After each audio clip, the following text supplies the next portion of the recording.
देखी भैया सबे, आज 5-6 दिन से एगो सोनू नाम के लड़का नालंदा जिला से अपना पढ़ाई के लेके सब नेता लोग से,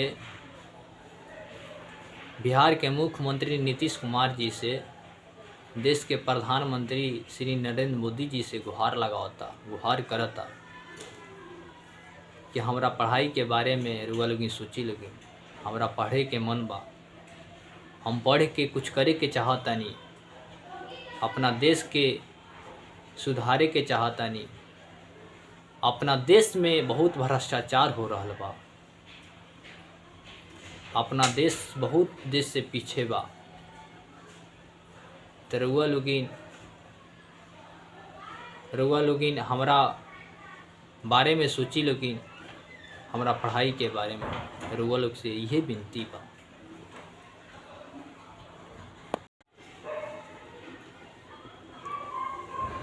रोवते रोवते सबसे सुनवा करता गोहारिए माजी। रोवते रोवते सबसे सुनवा करता गोहारिए माजी। आसरा पुराइए दिहतु नममा दिहतु लिखाबाई।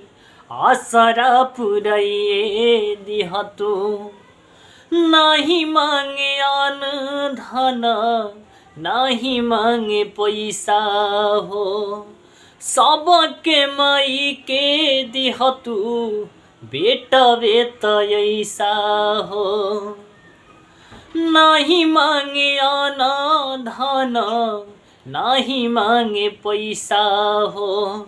सबके माई के दिहतु बेटा बेटा ऐसा हो। अपने बारे में न सोचे अदसवा के सोच भला जी। अपने बारे में न सोचे अदसवा के सोच भला जी।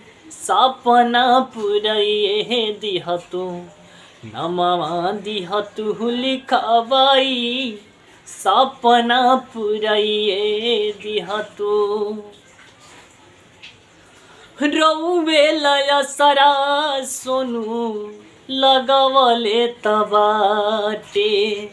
जहिया बोलाए में मोदी जी जाई रौरा घाटे।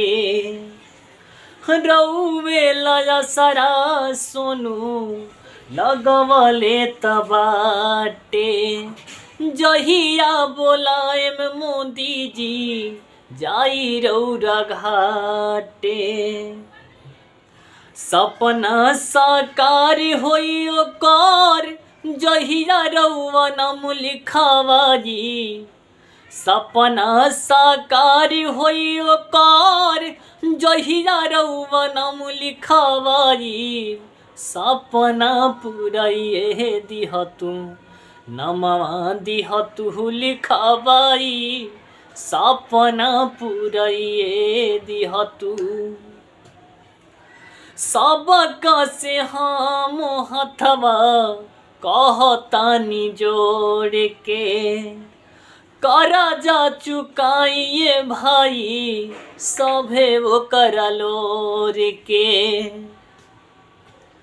सबका से हम हथवा कहतानी जोड़ के। करजा चुकाइए भाई सभे वो करलोर के।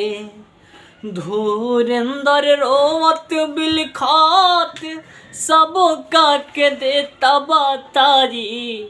धुरेंद्र रोवत बिलखात सबका के देता बतारी। सपना पुराइए दिहतु नमवा दिहतु लिखाबाई। सपना पुराइए दिहतु।